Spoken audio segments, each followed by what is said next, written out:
Natural Samoa water, the taste of nature.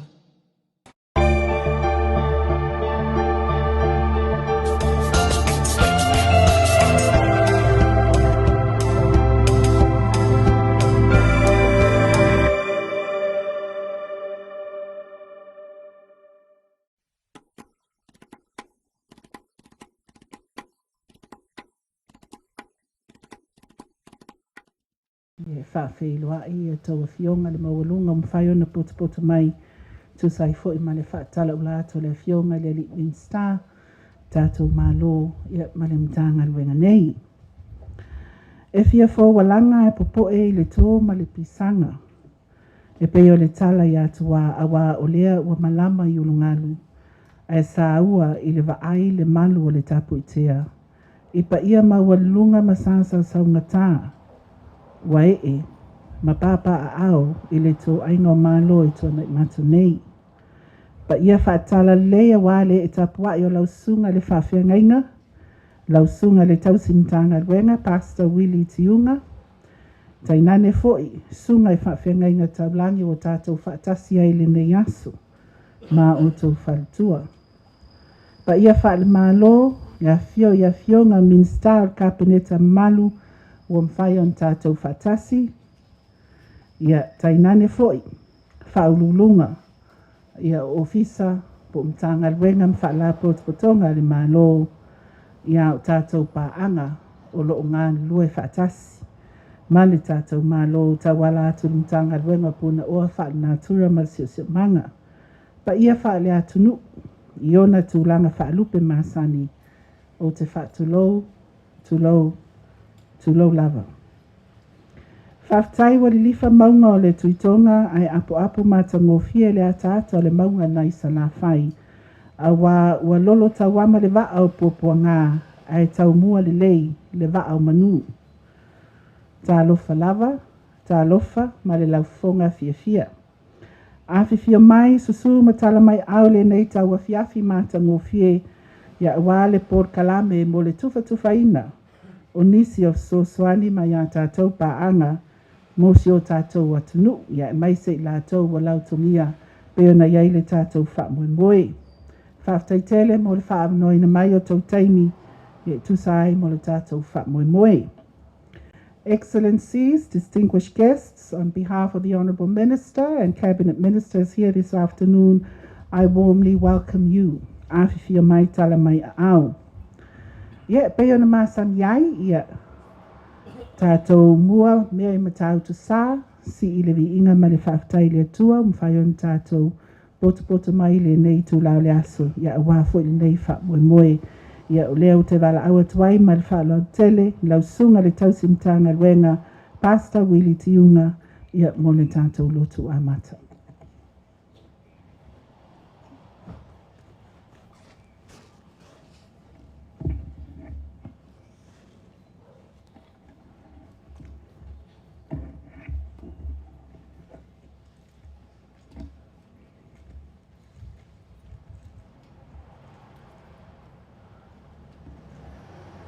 O le whamomoe o taunu, o le laule o le soifua. E a mana langi e matau I le tua e peona iai le fiafi. E whamele a langa whaita vita. O mai ea I tātou a langa fiafia ia ioa. Ia tātou a langa I le papa o lo tātou o le tanga. Ia tātou o atu I ona luma malevi inga. Ia tātou a langa ia te ia I pese. Wa iowa o le tua siri lea. O le tupu te le lava ia e siri e tua umalava. O le a tātou pe pese whatasi pese lamo sā. E a tātou te pese whatasi ai whaftai le tua.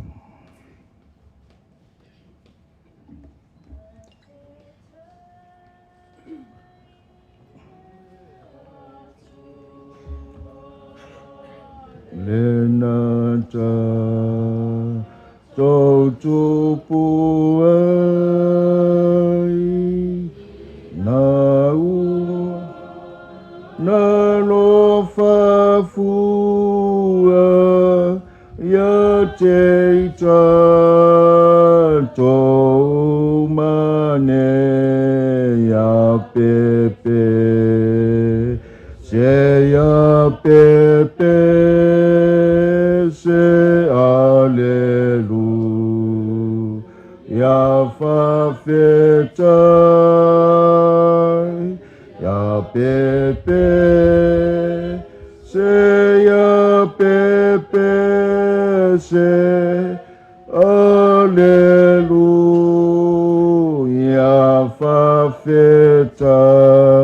fa feta ilonalo lena fia mailunga e mawafa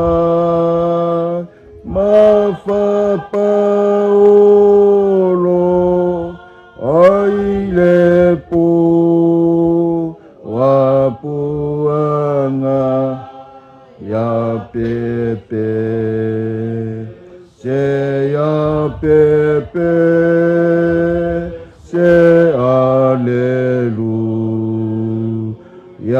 fa feta ya pepe se ya pepe se aleluia fa feta ilonanga le feso so animai imanu ya italo sanga atau mame efa ya pepe se ya pepe se aleluia fa feta ya pepe se ya pepe se aleluia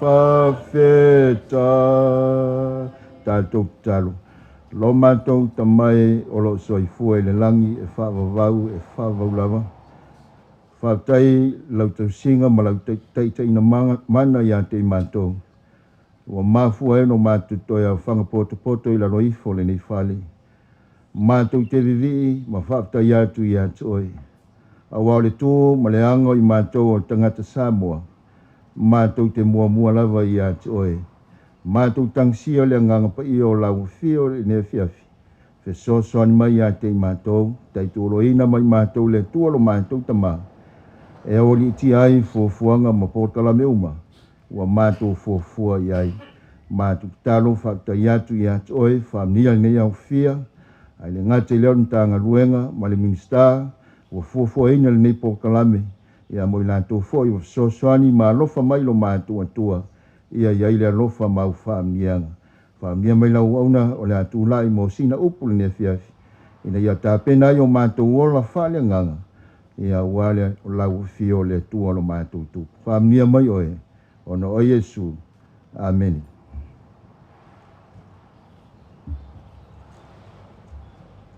Mai sina upu le nefiafi e whaima manatu au tū mo tātou. La mo mai le tusi o salamo alono tau pe selau luas fumalfitu salamo selau luas fumalfitu ia o la faitawina si o le toi faiupu a fai ele atia iova le fale e ngalu e fua i lato e atia a fai ele le loina iova le ai e mata la fua na te le loina e lea unga ia te o tau o na tūla i le tai au lava ma whatu ai o na manava ma ai le mea ai o le tinga e whapea o na watu e ia le moe i lana peli o na mawhawhaunga e whautu ai ia po le whamtalanga Ale KJ Rensen e whali di wai le whaamtalanga le tuspa ia e whaisalamo tā vita le nea whila whaitawina. E whaapea whaitawina. Except the Lord build the house, they labor in vain that build. Except the Lord keep the city, the watchman waketh but in vain. E whoninga mai le whaamtalanga ale au auna le tua i le newhiawhi. O loo tala noa i le whale tu lou. Awa o le tūmaleanga Samoa e masani ai lo lato wangnu. E iai me tau o le whale tali malo. Ai le ngata i le whale tali ai malo. A o le whale foi le so soani e tautu ai le whale tali malo. E le ngata i le whale e tautu ai le whale tali malo. A o le whale foi le tu lou lava le pe e tau lea mana ia e tātou e ngā sisia mai e tau mafa e tā ua o le tu noa i le opu wha alo alo ia te i tātou. E tele tangata lātou te lea mana ia le tua i ngā whale. E peitai o ia e tatai ai se whaamtalanga ma le au auna e tau tu ai le whale tele. A o la fiafi nei te manao nei a whailoa ia te i tātou le fina ngalo le tua. E leo tautala le whaisalamo o tā vita e le ngata o le whale tele. Ai o leo tautala i le ano whale. So mai le whaamtalanga e le tā ua la le whale tele a o le ano whale. E pe o i rewa e mafua ai o na whaamanuia mai le atua i iona tangata. E ana le tautua ina o le whale tele. E masania ia tu maanga fa Samoa. E pe o tau mafau mo fai tau le whaamtalanga le tuspa ia. E pe tau tatai le o langa ma le tu o le anga a le atunu leo Israelu. E pe tai fōringa ma le tele o nganu ma tu fa Samoa. A tātou mafau nei tu maanga fa Samoa. Kaumpea i langa nu fa Israelu. E le ai se senga. E tutusa le lei. Au tātou whaitau ma tātou wāwai ai. Au au lesi tu e masani eila nu o le tu. Al mea foi leo le whainga ai. E tele i tausa minga ma pāseka o whamatala tuspa ia le tuse o Mateo Mareko Luka Ioani. Au le tu foi le masani i tātou Samoa. E pe o le tu le fia te rei tātou mo whainga ai. Au le wingo le whaamatalanga wa o mai le fiafinei. O le meo le tau o le anu whale. O lai whaamatala le atua e mafua ai o na whaamanuia mai le atua ia te i tātou le nea fiafi. Pa melo le whaamatalanga e lua la vaianga te teri. O la whaamatala le atua ina ia tatala ai a le whiaua le atua. Pa mai le vaianga mua. Talia le atua e whai mo tātou fisosoani. Doi whaafonga. Talia le atua e whai mo tātou fisosoani. Awa o le sini ma le walau alofa leo le atua e mafua ai no whaamanuia. E le ngata i so se matanga luenga le malo. Au to tono nu ma la alfanga to tonu a inga. E mafua ai ona tu mai le atua e whaamua e whai mo tātou fisosoani. Le whaamtala le salamo mtau po se laulo sumantase whapea. E whasanga e o mata i maunga. E o mai ai lo fisosoani. O lo fisosoani mai ai o valea. O le na whaia le langi a toa ma le lalo langi. A whi mele whaamtalanga le whau petolu. E le tuina mai ai ia ia ma pewa lo vai. O lo leo e le turi moe lava ia. Whaauta o le leo ia Israelu. E le turi moe ia e le moe lava. E tā ua le whaamtalanga le auna le tua le nefiafi. E whamanatu ia te i tātou. E mafua no tātou pangatia i telo tei. E i taimi tātou te whawaiwai. E i taimi tātou te turi momoia. E whameila upo le atua le whawhinei. O le atua o Israelu. E le turi moe lava ia. E leo i lau tū tau matau. E ala e o i lau whafo mo lau whale. E leo ai le atua. Mai le vanga lua le whiaua le tua le whawhinei e wha umai le whiaua le tua. Talia le tua tātou te atia e whatasi. Talia le tua tātou te atia e whatasi whamai. A whaia le atina i owa le whali. E ngalu e fua i la tō e atia. A whaia le leo ina i owa le ai. E mata la fua o e leo ina. Natuale, o le nalfa naunau tainga o le whiau i le nefiafi. Ina ia tāpena ai o tātou tangata. O tātou tamawhai i se mafutanga ina ia mwhai no whamanuia mai le atua ia te tātou. Awa au noa tātou ma whamoe le atua. Au noa i tātou ma le atua. O se tau mawhai ngai whaifua. Whamanuia mai le atua li nefiafi. Tu mau tu pea ia te ero lava vi inga i whavau e whavau lava. Ono Yesu. Amene. Nā punou mai lo wau lau saunia tātou talo whau mai tātou saunia. Lo mātou tamai le langi. Mātou whanene ina lau whio. Wā mātou taitonu le tua ana le se noa lau whio le nefiafi. O se mafutanga i whaifua. Mātou whaptai atu le lo wanga le lei. I le taitaina saunga le mua le soifua, ma le olo so mātou ainga. O i mātou uma o mātou mafuta i lalo ifo le nei whali. Mātou te langona le mawhanawhana o lo walofa. Ua e whaasoa mai mo i mātou. Mātou vi i ala uwhio le atua lo mātou tamā. I le nea fiafi, ai mātou tatalo, fe soso ani mai. Ai le ngata i lea i a tātou atia e whaatasi ma lau uwhio. E manu ia i mea uma mātou te whaia. Mātou tatalo le atua, whaamnia i mātou malaruifo le nei whale, wa mātou tāpua i maamata i ate oe le atua, o aso mātou i whonga i whaifua pe au noa malau whio, mātou wala au le nea fiafi le atua, whaamnia fo i lātou o whaino fisoso adi mai, ia wā fo i portalame o mātou fuafua ina, ai le ngata i lea o le whaiwina, ma fuafuanga la mātou fuafua ai, ina ia mātou vi ia lau whio e whaavau e whaavulava. Vi ia lo suafa i whaavau o no Yesu. Amen.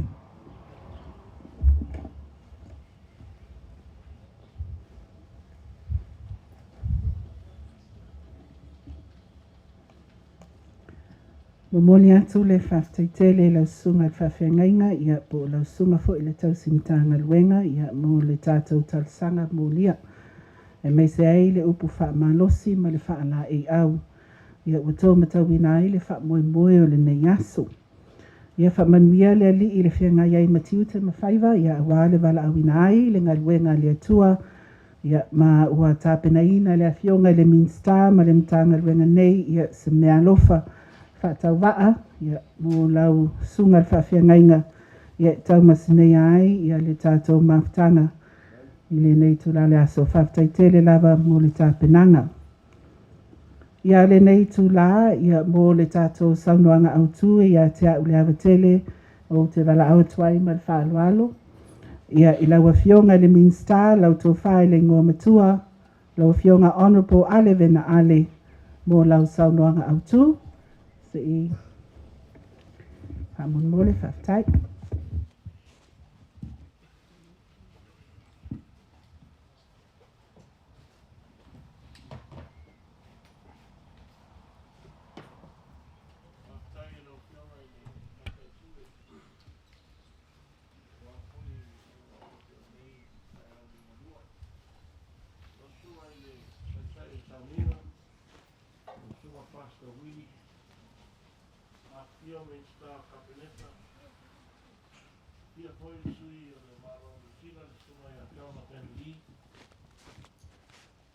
Fio sui ma balu mai ofisa SS ma mtanga luenga tātou mālou. A fio whaururunga o e kalesia e whapehoi no tātou watinu e mesia o a onga ma whaala popotonga o ma whai o na whamanuia inga nei whamoe moe le so. E pa ia mawalunga o loa au fia nei e wale pa ia i a inga ma la tō tama koi ma inga. Tō soka ia tū mua mapule tū au mala tau a inga tai ma le waa fonti ia tū launa ia le malu tau e al nei mata. O le ua motu langir tātou whasangi o ale tātou tapau langi le tua wā no nā lofa ma la ngā lei pe on te ina e tātou sunga i le whawhengainga. E tau ina ia sila whonga mai lofa o tātou tapau le langi. E wāle nei aso ma le tātou wha moi moi. E ia te au le awa tele ma le whaaloalo o te whawhtai ai o mwhai o na mauan nei awa noa tātou te mafuta ai. Ma lor se fua ma le langi mavi ia le atua no na lofa ma no na ngale lei o mwhai o tātou pelai i le soifua manuia. O le aunga ma le wha moi moia le so o tātou o whanga potpoto mai ai se i o tātou moli mawina nisi o soswani mai a tātou paanga mo le wha soina i le mamalu o le atunu. O le polo kalame sa ngā lue enu tanga luenga sisi o manga ma puna ofa na atura mana paanga mo le wha atupe ina. O le wha moi moe ina ia mawhai lea e le atunu o na wha o ngā ina teknolosi. E wha o ngā ina e le malasianga mai le la. Wha pea ai o tauta la wha i wha iti tia i le wha moi moe i le swau. O le a tele se au ngā mo le malu pui pui o le sisi o manga. E siria ma le tolu sifuru a onga, nuu ma fio anga, ai meise e kale sia, o le a wha manuia ina i le neifa moe moe le so. O le talo al malo, e ta walatu ni tanga luenga, ia o ngal neif so soni mo nuu ma fio anga i le neifa i tau, a o tato whianga iai, ma le tūlanga ma ale ale le soa o maua, o na whewesia inga o taua i tulu inga o lalangi. E vea fo en leia manoe mole atoele nganga whaftai le mano nusila, mole sosoani ala le moli alu i le la, e meise e le malo Israelu mo tato biogas, e se fulu ma le lima. Le whangaloina fo ele nganga le whaftai a fioanga, a onga e meise o e kalesia, mole lava papale mai pea, a o whiangai le matanga luenga sa iri sosoani, mole neifa moe moe ta ua. Ia lofangia fo i le atua o i le langi Samoa, ia o i le tia i lona alofa na mana le atunu i fuafuanga o mo le neita o sanga wha le tupe o tātou la asia. Leader of our service this afternoon, Pastor Weedy, your honorable cabinet ministers, representative of the New Zealand government,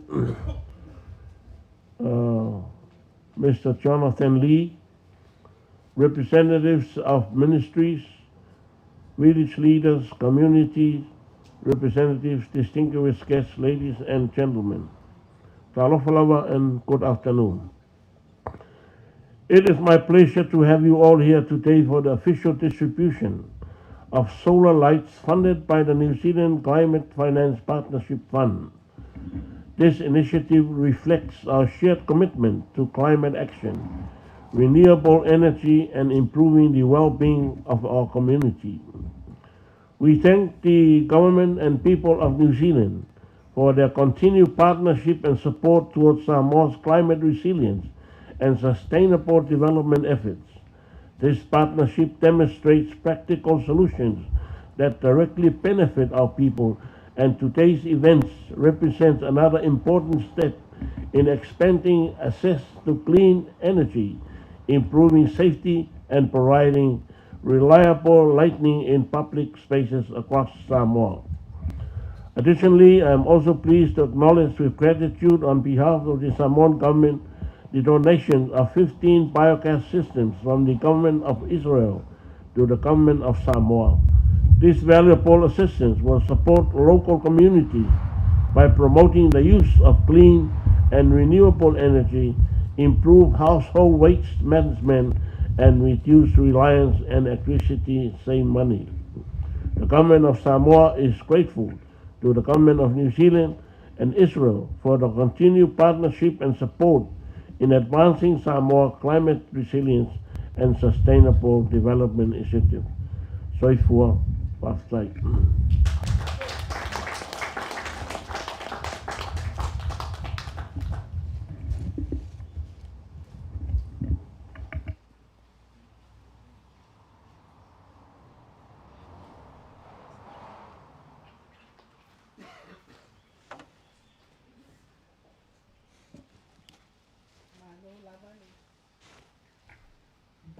Testing. Malo le vanga na fitalai, lau fionga I le Leaping Star, lau tau whae le ngō matua. Ia o le nā fo I wato atu se matu parapala, ia maanga tonu ina ai le pa ia mawalunga o mwhai o na whaatasi mai le nei tu lau le asu. Ia awale nei wha moe moe tā ua le tātou malo. Ia malo lava I laua fionga I le Leaping Star, ia o le tatalo wha awau. Ia whapeo na whafua loa, lo suifua, maua pea le mana mai le atua. Ia awa le whianga iai malo wala awina, te tonu o le malo, te tonu nuu ia e mai se tonu mo le tausinga o tātou ainga, whaftai tele lau fionga. Ia o le nei tu la, ia o te wala awa tuai foi I le sui o le malo ni sila, ia mo lana saunoanga. I now invite the Government of New Zealand's representative, Mr. Jonathan Lee, for his remarks.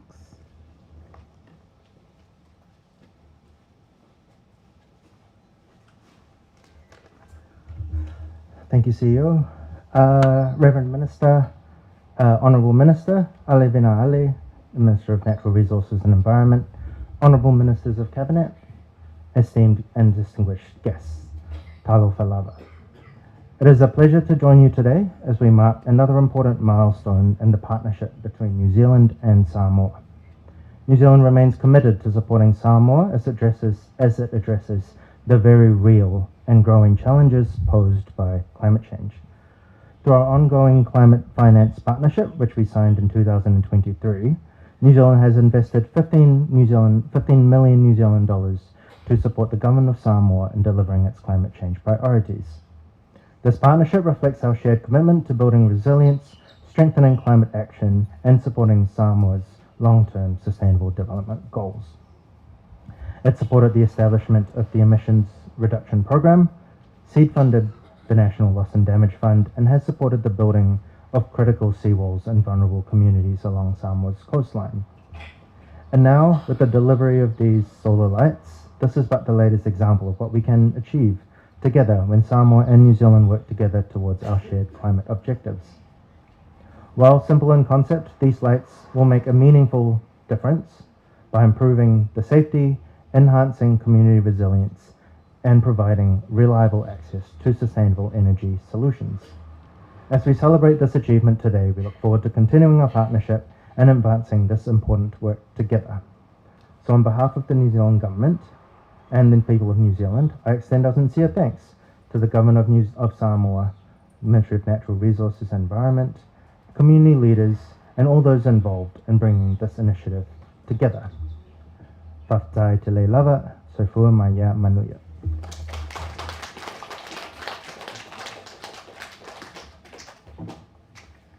Thank you very much, Jonathan.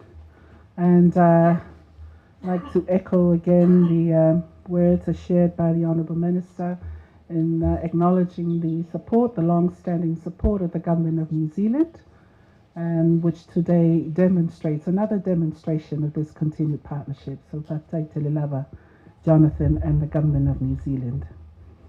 Ia, le mamalo le tātou wawhia, ia, le wa tātou tau nuu mai le vainga tāu, walawa, walewa, ona tau ona sa ia fo'i, ia se ngad wenga sa fo'i sa whaatino, le afionga le minsta, ma le mtanga le wenga nei tu sai fo'i ma tu stan sanga. Ia, leo le a whaapeon whaatino ina, le tufa ina, ia o tātou moli nei e ola le malusi anga whaafowina, po tātou solar lights, ia, fia fo'i e whailo ato, whaatasmai, kapeneta malu. I le tātou po kalame po tātou whamoimoe nei ma o te wala awa tuai ia I le hawa tele I lau fionga le Leaping Star I tānga ruenga o soifua maloloina lau fionga vaawao Honourable vaawao lofipo ia se so soani mai le fionga le Leaping Star mo le tufa ia o leisi vaenga lea o tātou solar lights tātou ofisa whamoimole fia mai I lau fionga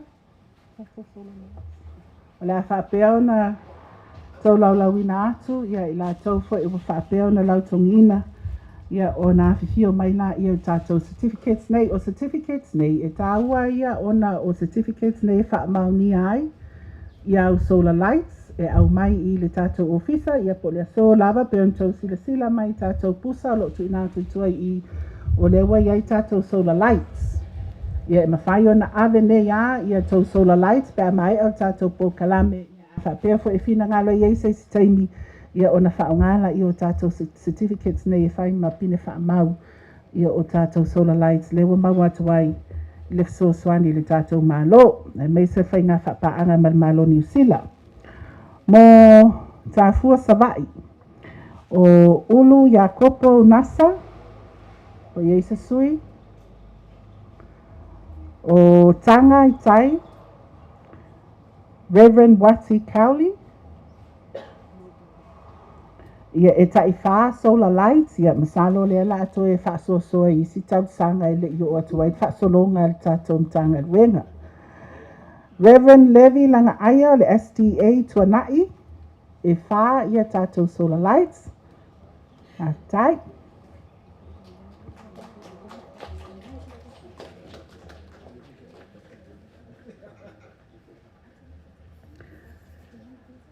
So alo, whātu afe, mai vai vase uta, o le vai vase uta Living Fountain Cell Group, e mia mo tātou e kalesia, e whā tātou solar lights.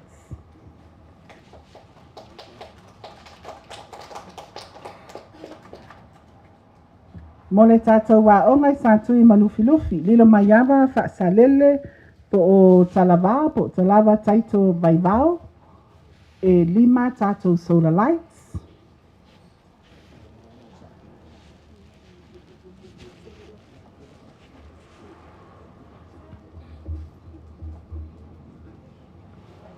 Mo le tātou AOG fo ngā pō, e kalesia AOG fo ngā pō savai Reverend Falafani Tongia.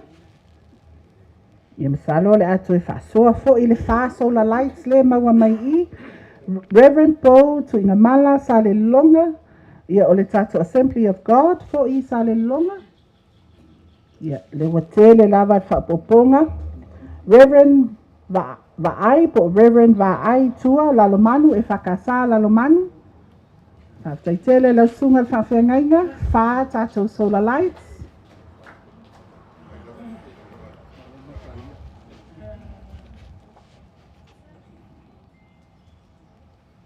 Mulitalo a whano savelio le au waa, tātou whaalapo potonga po tātou committee le au waa, e se fulu solar lights, ia tātou le a whapeon toi whaasoa i seisi tātou tātsanga. Pātele Penyamina si tangata vai teleuta, o le tātou ekalesia katoliko i vai teleuta e wha tātou solar lights.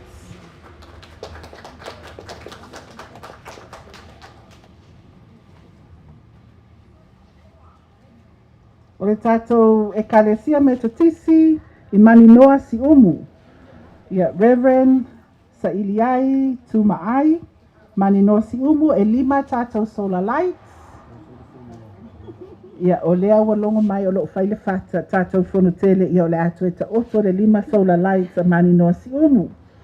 Reverend Enoka Apera Amo, Papa Palauli e whakasa, e kalesia e whakasa, salo nei tātou whioanga ia mai sa vai pena longo tātou a whioanga.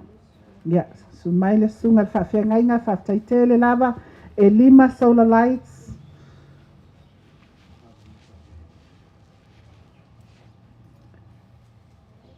E whakasa le lepa.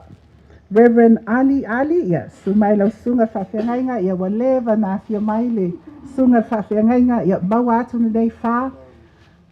O le wha mua lea lau sunga le whawhengainga.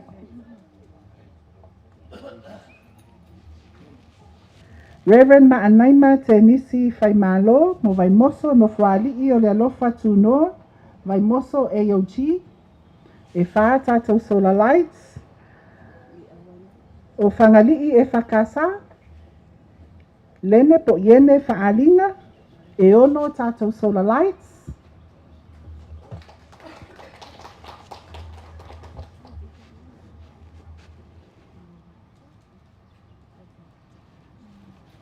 o le tātou a whioanga mai Fausanga Village Community e se fulu tātou solar lights, mai sa whatalua, yeah. Reverend Kamuta mai Awala Vaisingano District po e whakasai Awala e wha solar lights o lea sofitu I Vailele o lea au mai I le whawhiangaina me lea sofitu Vailele e tolu solar lights Tavita pulu o tongo sa le moa e whakasa tongo sa le moa e 5 solar lights. Yeah, sumai. Yeah, watapa, yeah, ele fionga le ali ofisili, yeah, on behalf o sa le moa. Taitele. E whakasa le sa sifu o lo o iai I se futasi o fualofa e wha solar lights o le tatou Presbyterian Emmanuel Church Samoa Reverend Fayane Avealunga Whaftai 5 solar lights I putau vaufusi pongisa sua o le tatou waonga nganga I fole vao le whanga e 8 solar lights ia whaftai ia o le tatou waonga I whale a siu o le swafa ia le sui H ia whaftai e 5 solar lights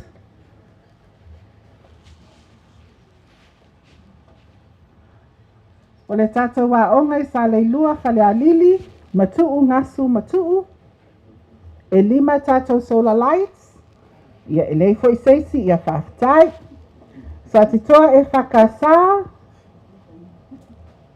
e wha tatou solar lights whaftai tele I whatua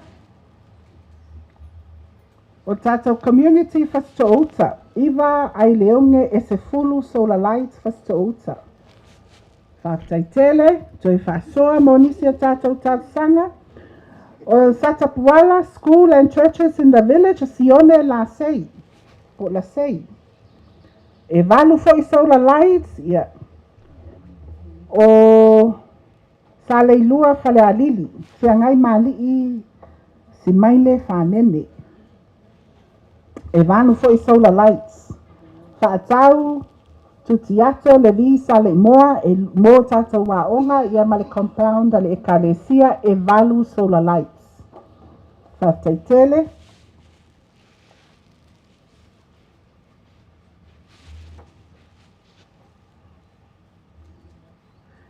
whataitele laua fionga le ali Minster mo le sosoani mai le tatou ngaiwenga o lo whatasi mai fo le fionga le Minster ia o tiute ia laua fionga Honourable Minister Paunga tala le paunga ia o le whapea fo I ona tupe maua wha malulu atu fio mai laua fionga ia e sosoani mai I le tau auina fo I o tatou certificates ia mo e fo I whapea na lautongia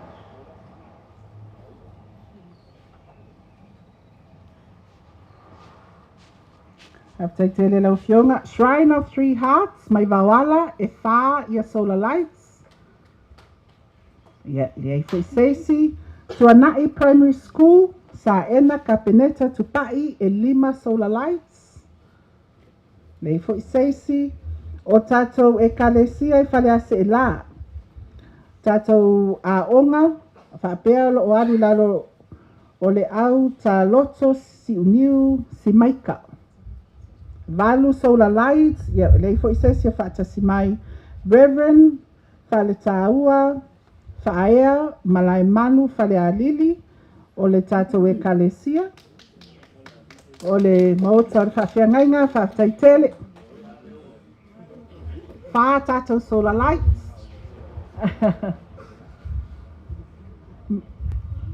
o le kalesia I Vailutai Kingdomized Church Samoa Vailutai o Feira Olo e 5 tatou solar lights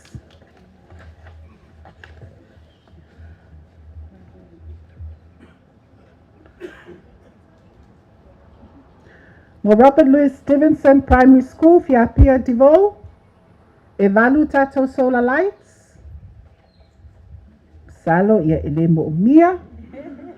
Ia o metatisi ala fua le tato e kalesia metatisi ala fua po ia isesio o fio mai o talomoto mili penaya e lua solar lights vavau mai vavau ia o le tato vavau beach falles fa pa ia aitasi e ono solar lights tato mata anga le vavau ia le ai fo isesi Reverend Amosa Reupena Vaimoso sunga fa fengainga ia e fa solar lights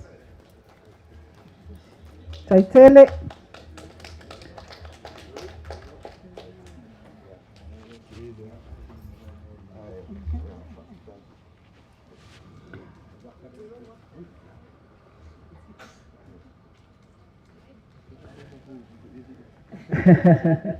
taitele la sunga fa fengainga mo le tui savai pangai ali Michael Fangalilo ia mo le mota o le whawhiangainga.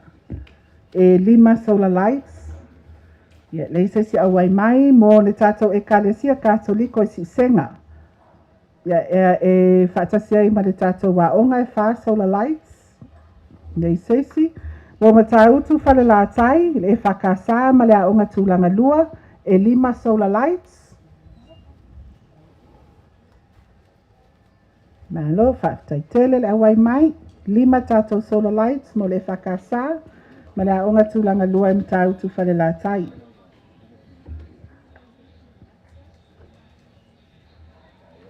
Mo le tātou e whakasa i sa titoa, Reverend Vaituu Palale, 5 solar lights.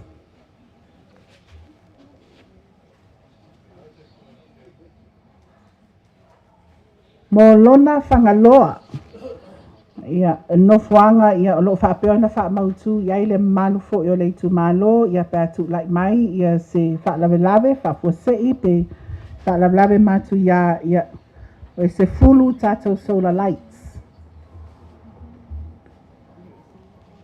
fanga lo lava e te muli lo to fanga e se fulu fo i tato solar lights le seisi o puna o ali'i mangiangi mo le tātou wa onga e 5 tātou solar lights.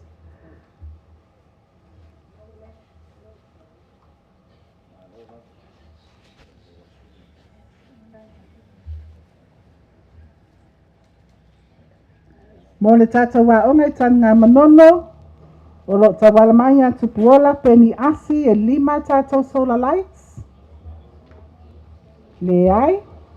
Mo le tātou au talavau e whakasa whaato ia mailua.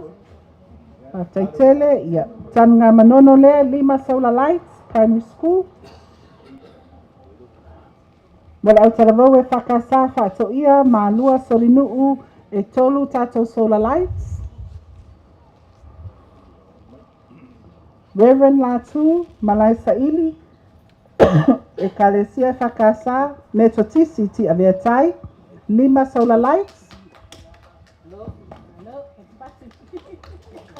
No la whakaitele, sunga whawhengainga.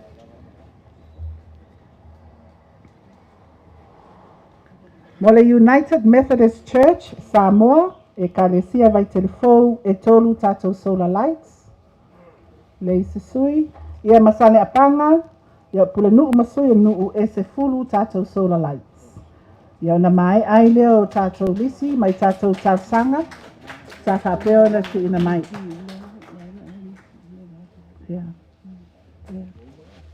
Toi tasi lava lau fionga wha marulu atu o lo iai Piula Theological College. Piula Theological College. Yeah. O le United Methodist Church lea. Ia se fulu ia tātou solar lights. Taitele. Ia, whaktaitele lau fionga. Ia, mo le ke soani mai fo i le fionga le minsta. Ia, wale tuwhaina. Ia, o tātou solar lights.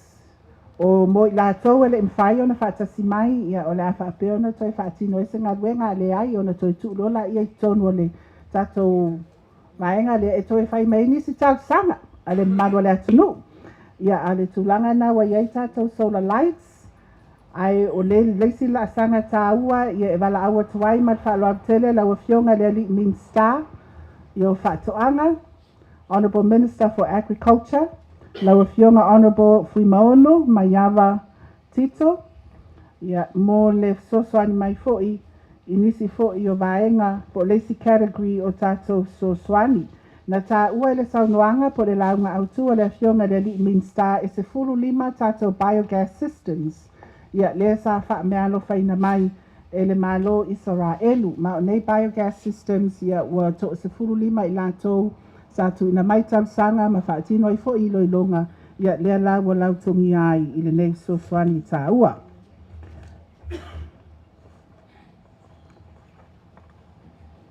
Mo i lātou nei, Euphorate Amituanai. O whato ia.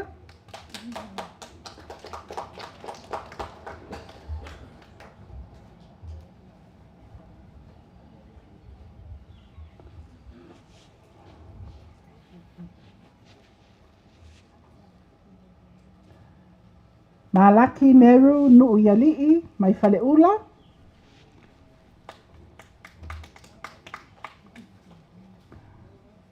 Savea si uleo ili o moataa. Savea si uleo mai moataa. Leo awai mai. Taulau niu lano kamu sa le lua fale alili. Ruta Fesolai. Le Manu Celestina. Savaya Lefanga. Tala lei titi Savaya Lefanga.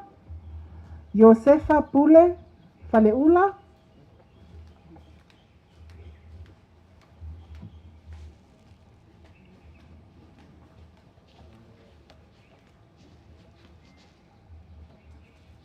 Anava Arona Aleisa.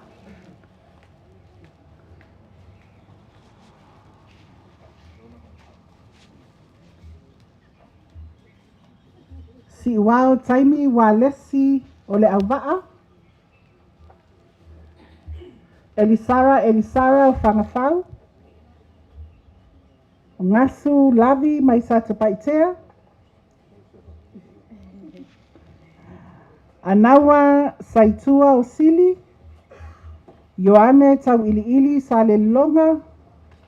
Ia Mawati Sale Tolu o Fale Alupo. Ia salo ila tau umaya i savai ia aiwa le mawhai o na paau mai le nei aso ia whaftaitele lau fionga le ali min star.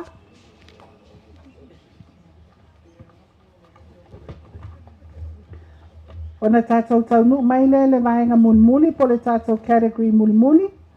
E wala awa tuai. Ia i le sui mai le malo New Zealand. Ia o New Zealand Representative Jonathan Lee. Ia mo le tuwhatuwhaina ia o tātou solar lights. Ia preferensi la fia ia o lo telefo ingadwenga o whaatino le tātou malo. Ia e meise tau wala tu nisi o mtangadwenga ma whaala potopotonga. Ia leana e tusai ma tau sangan tu ina mai. Ia lewa ia le tau sanga tu ina mai le tātou Ministry of Sports and Recreation. Na invite la wafionga le ofisili pentu ina mai le tau sanga mo le sifun ma le valu solar lights.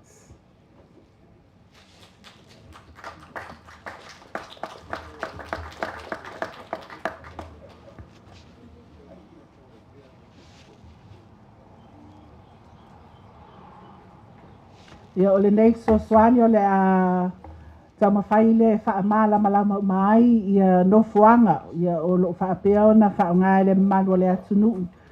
Ia o tele le pongi sa mo o mia in tātou solar lights. O tātou Ministry of Agriculture. Ia whaatansanga ina fo'i ia tūlanga mo tātou solar lights. Se fulu tātou solar lights ia wala au atu mai whaaloalo se sui mai le tātou mtanga duenga.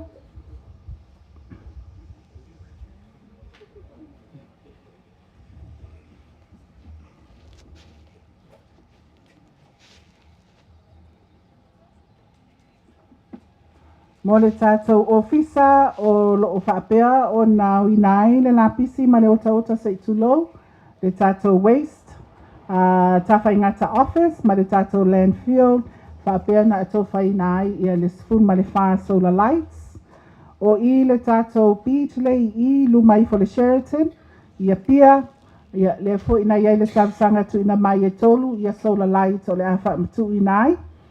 O le ofisa, ia o le tātou malo, le tātou nofuanga le I le Botanical Garden I vai lima, o lo tele le mano le atunuu, o lo whaungaina, ia watu ina tuai le sfulu solar lights. O le tātou ofisa, o lo ngafa, ia male mata ituina puna oa tau le swawai e 5 solar lights. O le tātou ofisa o va ai tau, o lo ngā luei fo I tātou tama whanau le po, male au, tu ina tuai le tolu solar lights. I mulinuu ma I vaitele. O le tātou ofisa o vau matua ia sau tu ina tuai le sfulu solar lights. O I vai pouli forestry. Lea lo iai le si tātou ofisa I vai pouli. Ia e se fulu lua solar lights. Ia o le tātou ofisa I maota. E se fulu solar lights. O le si tātou ofisa I vai 5 lua. Ia ma le tātou taka whaasau I tongtonginga. O lo telefo e na whaongaina le manu le atunuu. E se fulu ma le wha tātou solar lights. But thank you. What do you say? Thank you very much, Jonathan. Yeah, le manu le awhia le nāwa. Whaeilo umātou tātou solar lights. O tufu tufaina le NEOC. Tu sai ma le tātou por kalame. Mo I lātou uma wa le mawhaio na upa au maifo I le tātou wha moe nei.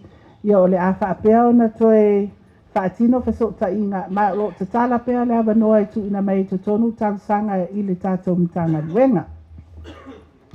O lea lo o le a whaatino se tātou pu ngā ata ia o na whaamae aila ia o le tātou po kalame ia I se tau maftanga o whaapea na saunia e le a fionga le minsta ma le mtanga luenga nei.